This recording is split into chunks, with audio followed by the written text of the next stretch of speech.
Have you ever wondered how HIV/AIDS came to be? What's the real story? One Tennessee senator famously said, as recently as 2012, "It was a guy screwing a monkey, if I recall correctly, and then having sex with men. It was an airline pilot, if I recall." Well, not quite. Actually, not even close. HIV/AIDS had its start around the early 1900s with the colonization of Africa by European countries. The rest of the story involves chimpanzees, but no airline pilot, a cattle plague, the tsetse fly, malaria, prostitution, vaccinations, and a civil war. And when the disease came to the United States, the initial response by both the government and the religious communities was shocking.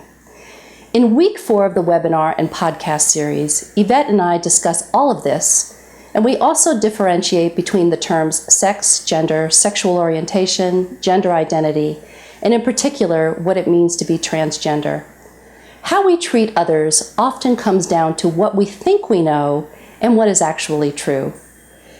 That influences the way that we treat people, especially LGBT people. Lots of interesting stuff in this episode, and a good science mystery beginning to unfold. Check it out using the links below.